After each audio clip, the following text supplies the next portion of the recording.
राजा की दुविधा, बेकाबू गुस्सा। राजा विराज अपनी बुद्धिमानी और न्याय के लिए जाने जाते थे, लेकिन उनके राज्य पर एक साया मंडरा रहा था। 4 बेकाबू घोड़े, जंगली और अनियंत्रित। ये कोई आम घोड़े नहीं थे। ये डर, क्रोध, घमंड और लालच का प्रतिनिधित्व करते थे। ये घोड़े अंदरूनी उथल-पुथल के प्रतीक, राज्य के सामने आने वाली चुनौतियों के लिए एक शक्तिशाली रूपक बने रहे। किसी ने भी उन्हें वश में करने की हिम्मत नहीं की, क्योंकि उनका गुस्सा बहुत प्रसिद्ध था। राजा विराज इन शक्तिशाली घोड़ों को काबू करना चाहते थे। उनका सपना था कि एक दिन ये घोड़े, जो आंतरिक शांति के प्रतीक हैं, उनके शाही रथ को शान से खींचेंगे। उन्होंने एक ऐसे राज्य की कल्पना की जहां डर, क्रोध, घमंड और लालच उनके लोगों के कार्यों को निर्धारित न करें। फिर भी उन्हें वश में करने का हर प्रयास विफल रहा, जिससे राज्य हमेशा के लिए बेचैनी की स्थिति में रहा। साल बीतते गए और राजा थके हुए हो गए। बेलगाम घोड़े अपने लोगों के गहरे डर का प्रतिबिंब, उनके राज्य में शांति लाने में असमर्थता की निरंतर याद दिलाते थे। वह किसी के लिए तरसते थे, कोई भी उन्हें इन बेलगाम ताकतों की चपेट से मुक्त करने के लिए, उन्हें एक उज्जवल भविष्य की ओर ले जाने के लिए। इन परेशान समय में उनका दिल एक समाधान, आशा की किरण के लिए तरस रहा था। आशा की एक किरण ट्रेनर का आगमन। एक दिन एक ऋषि, जो अपनी बुद्धि और जानवरों को समझने के लिए जाने जाते थे, राज्य में आए। उन्होंने राजा को एक साहसिक प्रस्ताव दिया। वह 4 घोड़ों को वश में करने का प्रयास करेंगे, लेकिन बल के बिना। अदालत संशयवाद से गूंज उठी। बिना बल के वश में करना? उन्होंने उपहास किया, असंभव। लेकिन राजा विराज ने आशा की एक किरण को भांपते हुए ऋषि की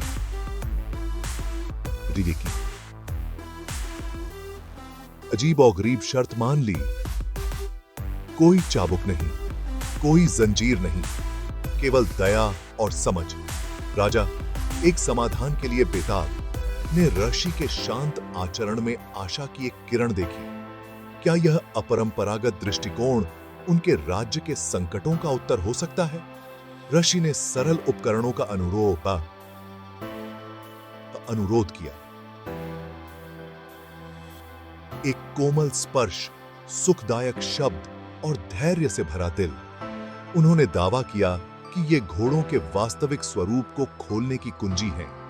दरबार आश्चर्य से देखता रहा। उनके संदेह भव्य हॉल में गूंज रहे थे। ऐसे सौम्य तरीके ऐसे बेलगाम जानवरों को कैसे जीत सकते हैं? कार्य दुर्गम लग रहा था। फिर भी ऋषि को अपने तरीकों पर अटूट विश्वास था, एक शांत दृढ़ विश्वास जो राजा के साथ प्रतिध्वनित होता था। वह समझ गया था कि असली ताकत क्रूर बल में नहीं, बल्कि सहानुभूति और करुणा में है। राज्य का भाग्य इस अपरंपरागत ज्ञान को साबित करने की उसकी क्षमता पर टिका था। अटूट दृढ़ संकल्प के साथ ऋषि आगे के दुर्गम कार्य के पास पहुंचे। जैसे ही उन्होंने अस्तबल में प्रवेश किया, हवा प्रत्याशा के साथ चटक गई। उनका दिल भीतर पीड़ित प्राणियों के लिए करुणा से भर गया। वह जानता था कि उनका जंगलीपन डर और गलतफहमी से उपजा है। क्या वह उन्हें विश्वास दिला सकता था कि वह विजेता के रूप में नहीं, बल्कि एक दोस्त के रूप में आया है? भीतर के जानवर को वश में करना, धैर्य की शक्ति। पहला घोड़ा डर, हिंसक रूप से कांप रहा था। उसकी आंखें दहशत से फैली हुई थीं। ऋषि ने धीरे से फुसफुसाते हुए उसे खाना और पानी दिया। उसका स्पर्श कोमल और आश्वस्त करने वाला था। दिन हफ्तों में बदल गए और ऋषि का धैर्य कभी कम नहीं हुआ। वह समझता था कि विश्वास एक नाजुक फूल की तरह समय और देखभाल से खिलता है। हर कोमल स्पर्श, हर कोमल शब्द उस दीवार पर चिपक जाता है जो शानदार प्राणी को कैद कर लेता है। क्रोध, दूसरा घोड़ा क्रोधित हो गया और झुक गया। उसकी उग्र सांस ने हवा को झुलसा दिया। ऋषि अपने स्थान पर खड़े रहे, शांत और सौम्य। आक्रामकता का सामना आक्रामकता से करने से इनकार कर दिया। दरबार अविश्वास में देखता रहा। हर गुजरते दिन के साथ उनके संदेह बढ़ते गए। क्या ऐसी कच्ची अदम्य शक्ति के खिलाफ ऋषि का सौम्य दृष्टिकोण व्यर्थ था? फिर भी ऋषि कायम रहे, यह पहचानते हुए कि क्रोध अक्सर दर्द और हताशा से उपजा है। उसने घोड़े को जगह दी जब उसे क्रोध करने की आवश्यकता थी। धीरे धीरे और धैर्यपूर्वक उसे दिखाया कि क्रोध के सामने भी शांति मौजूद हो सकती है। उनका मानना था कि हर जानवर के भीतर भय और क्रोध की परतों के नीचे एक कोमल आत्मा मुक्त होने के लिए तरसती है। परिवर्तन तत्काल नहीं था, न ही यह अपनी चुनौतियों के बिना था। फिर भी ऋषि अपने दृष्टिकोण में दृढ़ रहे। उनका हर कार्य करुणा और समझ द्वारा निर्देशित था। वह जानता था कि सच्चे परिवर्तन में समय लगता है। विश्वास के बीज एक बार बोए जाने के बाद खिलने के लिए धैर्य और पोषण की आवश्यकता होती है। विश्वास का नृत्य, एक बंधन का निर्माण। अभिमान, तीसरा घोड़ा, अलग खड़ा था। उसका सिर ऊंचा था। ऋषि की उपस्थिति को स्वीकार करने से इनकार कर रहा था। ऋषि ने घोड़े की सम्मान और गरिमा की अंतर्निहित आवश्यकता को पहचानते हुए ऐसे कार्यों को तैयार किया जो उसकी ताकत और चपलता का प्रदर्शन करते थे। वह समझ गया था कि गर्व जब सही ढंग से निर्देशित किया जाता है तो बड़ी ताकत और बड़प्पन का स्रोत हो सकता है। अंत में लालच, चौथा घोड़ा, कभी संतुष्ट नहीं हुआ। लगातार अधिक भोजन और ध्यान की तलाश में रहा। ऋषि ने घोड़े को संतुलन और संतोष का महत्व सिखाया। उसने प्रदर्शित किया कि सच्ची पूर्णता भौतिक संपत्ति से नहीं बल्कि आंतरिक शांति और सद्भाव से आती है। दिन महीनों में बदल गए। घोड़ों की अंतर्निहित अच्छाई में ऋषि के अटूट विश्वास के परिणाम मिलने लगे। डर, एक बार कांपता हुआ गड़बड़, अब ऋषि को पास आने और यहां तक कि उसकी सवारी करने की अनुमति देता है। क्रोध के उग्र फटने कम बार होते थे। उनकी जगह आश्चर्यजनक शांति के क्षणों ने ले ली। एक बार दूर का अभिमान ऋषि की उपस्थिति को स्वीकार करने लगा। उसकी आंखों में सम्मान की एक झिलमिलाहट थी। ऐसा लग रहा था कि लालच भी संयम के मूल्य को समझता है। उसकी अतृप्त भूख धीरे धीरे संतोष का मार्ग दे रही है। राजा शुरू में संशयवादी विस्मय में देखता था, क्योंकि घोड़े धीरे धीरे ऋषि के अपरंपरागत तरीकों पर प्रतिक्रिया देते थे। उसका हृदय आशा से भर गया। क्या ऐसा हो सकता है कि उसका राज्य भी समझ और करुणा से शांति पा सके? ऋषि के तरीकों पर उनका विश्वास दिन ब दिन मजबूत होता गया। भाग 5, संदेह की फुसफुसाहट, दरबार का संशयवाद। हालांकि अदालत असंबद्ध रही, यह महज चालबाजी है। वे फुसफुसाए, घोड़े वास्तव में वश में नहीं हैं। उनके शब्दों में संदेह और भय व्याप्त था, क्योंकि वे ऐसी दुनिया की कल्पना नहीं कर सकते थे जहां दयालुता ऐसी मौलिक ताकतों को जीत सके। राजा हालांकि आशान्वित था, ऋषि के शांत आत्मविश्वास और दरबार के लगातार संशयवाद के बीच फटा हुआ था। एक दिन राजा अब और अदालत के अथक संदेहों को सहन करने में असमर्थ खुद घोड़ों को देखने का फैसला किया। वह अस्तबल की यात्रा पर निकला। उसका दिल आशा और घबराहट के मिश्रण से धड़क रहा था। जैसे ही उसने अस्तबल में प्रवेश किया, उसे एक ऐसा नजारा दिखाई दिया जो उसे अवाक कर गया। घोड़े शांति से अपने अपने अस्तबल में खड़े थे। उनकी आंखें साफ और चमकदार थीं। डर, एक बार कांपता हुआ कहर, अब प्यार से ऋषि के हाथ को चूमता है। क्रोध, जिसकी उग्र सांस ने एक बार हवा को झुलसा दिया था, धैर्यपूर्वक खड़ा था क्योंकि ऋषि ने उसके अय्याल को सहलाया था। अभिमान, उसका सिर ऊंचा था लेकिन अब अलग नहीं था। राजा की निगाहों से एक नई शांति से मिला। लालच, एक बार अतृप्त भूख से ग्रस्त हो गया, अब संतोष से खड़ा था। उसका ध्यान पूरी तरह से ऋषि पर केंद्रित था। राजा चकित था। परिवर्तन किसी चमत्कार से कम नहीं था। उन्होंने महसूस किया कि ऋषि ने असंभव को बल से नहीं, बल्कि समझ, धैर्य और प्रेम की सरासर शक्ति के माध्यम से प्राप्त किया था। इस असाधारण प्राणी के लिए उसका दिल कृतज्ञता से भर गया, जिसने उसे शांति का सही रास्ता दिखाया था। भाग 6, परिवर्तन का अनावरण। एक नई सुबह। वश में किए गए घोड़ों की खबर जंगल की आग की तरह फैल गई। इस अविश्वसनीय उपलब्धि को देखने के लिए दूर दूर से लोग उमड़ पड़े। ऋषि ने अपने सौम्य ज्ञान से राज्य को दिखाया था कि दया और समझ के माध्यम से सबसे जंगली जानवरों को भी वश में किया जा सकता है। राजा ने कृतज्ञता से भरे हृदय से महसूस किया कि ऋषि ने न केवल घोड़ों को वश में किया था, बल्कि उन्हें सच्चे नेतृत्व का मार्ग भी दिखाया था।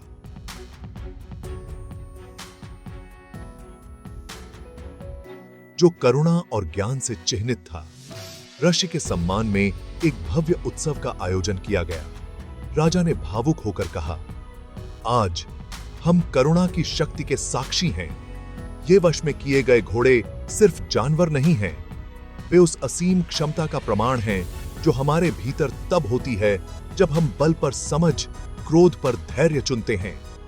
राजा के शब्द उसके लोगों के हृदय में गहराई तक उतर गए। उन्होंने महसूस किया कि असली लड़ाई बाहरी ताकतों के खिलाफ नहीं, बल्कि खुद के भीतर के बेलगाम जानवरों, भय, क्रोध, अभिमान और लालच के खिलाफ थी। ऋषि ने अपने असाधारण पराक्रम से उन्हें दिखाया था कि इन आंतरिक राक्षसों को बल से नहीं, बल्कि आत्म जागरूकता, करुणा और व्यक्तिगत विकास के प्रति दृढ़ प्रतिबद्धता के माध्यम से जीता जा सकता है। ऋषि अपना मिशन पूरा करके आगे बढ़ने का फैसला किया। जैसे ही वह राज्य छोड़ने की तैयारी कर रहा था, राजा उसके पास पहुंचा।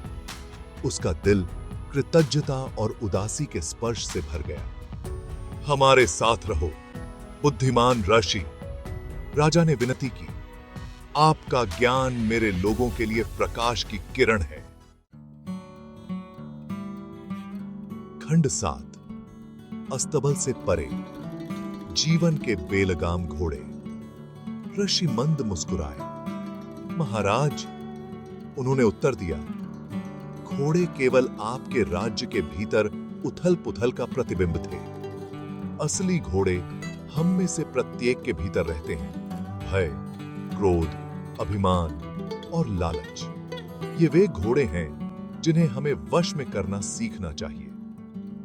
राजा गौर से सुनता रहा। उसका हृदय ऋषि के शब्दों के भार से भारी था। उन्होंने महसूस किया कि एक शांतिपूर्ण राज्य की यात्रा बाहरी विजय से नहीं, बल्कि अपने ही अंदरूनी राक्षसों की विजय से शुरू होती है। ऋषि ने आगे कहा, डर, पहला घोड़ा, हमें पंगु बना सकता है, हमें अपनी वास्तविक क्षमता को महसूस करने से रोक सकता है। लेकिन भय एक बुद्धिमान शिक्षक भी हो सकता है, जो सावधानी और विवेक का आग्रह करता है। यह हम पर निर्भर है कि हम उस डर के बीच अंतर करें जो हमारी सेवा करता है और जो डर हमें पीछे रखता है। क्रोध, दूसरा घोड़ा, एक विनाशकारी शक्ति हो सकती है जो हमें क्रोध और आक्रोश से भस्म कर देती है। फिर भी क्रोध एक शक्तिशाली प्रेरक भी हो सकता है जो हमें न्याय और निष्पक्षता के लिए लड़ने के लिए प्रेरित करता है। कुंजी क्रोध को रचनात्मक रूप से प्रसारित करना है, न कि इसे अपने कार्यों को नियंत्रित करने देना। राजा ने समझ में सिर हिलाया, यह महसूस करते हुए कि ऋषि के शब्दों में न केवल उनके राज्य, बल्कि उनके अपने जीवन को भी बदलने की कुंजी है। ऋषि के शब्द राजा के हृदय में गहराई तक उतर गए। उन्होंने महसूस किया कि एक शांतिपूर्ण और समृद्ध राज्य की ओर सच्ची यात्रा भूमि पर विजय प्राप्त करने या धन संचय करने से नहीं, बल्कि अपने भीतर के बेलगाम जानवरों पर विजय प्राप्त करने से शुरू होती है। वे घोड़े जिन्हें ऋषि ने इतनी आसानी से वश में कर लिया था। खंड 8, मन पर महारत हासिल करना। चिंता और क्रोध पर विजय प्राप्त करना। चिंता, मेरे प्यारे राजा, एक धूर्त जानवर है जो हमारे मन के शांत कोनों में संदेह और भय की फुसफुसाहट करता है। ऋषि ने समझाया। उनकी आवाज शांत और मापी गई। यह हमारी असुरक्षाओं को बढ़ाता है और हमारी शांति को लूटता है, लेकिन चिंता को भी वश में किया जा सकता है। राजा गौर से सुनता रहा। इस दुर्जय दुश्मन पर काबू पाने के लिए, ऋषि के रहस्यों को जानने के लिए उत्सुक था। चिंता को वश में करने के लिए ऋषि ने आगे कहा, हमें सबसे पहले इसकी उपस्थिति को स्वीकार करना चाहिए। इससे इनकार न करें और न ही इसे दबाने की कोशिश करें। इसके बजाय साहस और करुणा के साथ इसका डटकर सामना करें। वह रुक गया, अपने शब्दों को अंदर तक डूबने दिया। वर्तमान क्षण को गले लगाओ, उन्होंने सलाह दी, क्योंकि चिंता अतीत की चिंताओं और भविष्य के डर पर पनपती है। आप जिस पर नियंत्रण कर सकते हैं उस पर ध्यान केंद्रित करें और जिसे आप नहीं कर सकते उसे जाने दें। क्रोध, ऋषि ने आगे कहा, एक उग्र घोड़ा है। अगर इसे अनियंत्रित छोड़ दिया जाए तो यह अपार विनाश करने में सक्षम है। यह 1000 सूर्यों की तीव्रता से जलता है, अपने रास्ते में आने वाली हर चीज को झुलसा देता है, लेकिन क्रोध को भी वश में किया जा सकता है। राजा इस शक्तिशाली भावना के साथ अपने स्वयं के संघर्षों को याद करते हुए मार्गदर्शन के लिए उत्सुक आगे झुक गया। क्रोध को वश में करने की कुंजी, ऋषि ने समझाया, इसके मूल कारण को समझने में निहित है। आपके भीतर इस आग को कौन प्रज्वलित करता है? क्या यह अन्याय है, विश्वासघात, या शायद एक गहरा डर या असुरक्षा? वह रुक गया, जिससे राजा को उसके शब्दों पर विचार करने का समय मिल गया। एक बार जब आप अपने क्रोध के स्रोत को समझ जाते हैं, तो ऋषि ने आगे कहा, तो आप इसे करुणा और ज्ञान के साथ संबोधित करना शुरू कर सकते हैं। खंड 9, विनम्रता और संतोष, अभिमान और लालच के लिए मारक। गर्व, ऋषि ने आगे कहा। उसकी आवाज नरम लेकिन दृढ़ थी। एक दोधारी तलवार है। यह हमें महान चीजें हासिल करने के लिए प्रेरित कर सकता है, लेकिन यह हमें अपनी कमियों और सीमाओं से भी अंधा कर सकता है। अभिमान को वश में करने के लिए हमें विनम्रता का विकास करना चाहिए, यह पहचानते हुए कि हम सभी विकास और सीखने की यात्रा पर त्रुटिपूर्ण प्राणी हैं। राजा, जो अपने मजबूत अभिमान के लिए जाने जाते थे, धीरे से सिर हिलाते थे, आत्मविश्वास को विनम्रता के साथ संतुलित करने के महत्व को समझने लगे। लालच, ऋषि ने अपनी निगाहें स्थिर रखते हुए कहा, एक अतृप्त जानवर है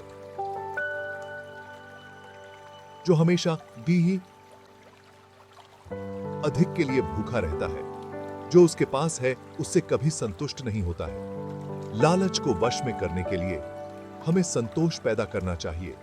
जीवन में साधारण चीजों में आनंद खोजना चाहिए और अपने आसपास की प्रचुरता की सराहना करनी चाहिए। राजा, जो धन और शक्ति के जाल के आदी थे, ने ऋषि के शब्दों पर विचार किया, यह महसूस करते हुए कि सच्ची पूर्णता भौतिक संपत्ति से नहीं, बल्कि आंतरिक शांति और संतोष से आती है। राजा ऋषि के शब्दों से बहुत प्रभावित हुए। उन्होंने महसूस किया कि सच्चा नेतृत्व शक्ति का प्रयोग करने में नहीं, बल्कि खुद पर महारत हासिल करने में है। ऋषि के ज्ञान ने उनके भीतर एक चिंगारी जगा दी थी, एक ऐसा राज्य बनाने की इच्छा जहां शांति और समृद्धि न केवल उसकी सीमाओं के भीतर, बल्कि उसके लोगों के दिलों में राज करे। जैसे ही सूरज अपने अंतिम पतन की शुरुआत कर रहा था, राज्य भर में लंबी छाया पड़ रही थी। ऋषि जाने के लिए मुड़े। राजा, उसका दिल कृतज्ञता और उद्देश्य की एक नई भावना से भर गया, गहराई से झुक गया। धन्यवाद बुद्धिमान ऋषि, वह फुसफुसाया, आपके शब्द हमेशा मेरे मार्ग का मार्गदर्शन करेंगे। खंड 10, यात्रा को अपनाना, उद्देश्य का जीवन।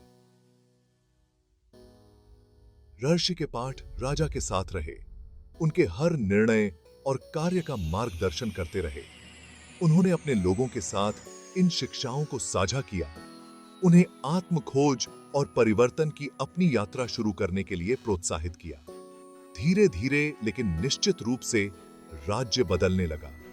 भय और क्रोध का अब बोलबाला नहीं रहा। उनकी जगह समझ और करुणा ने ले ली।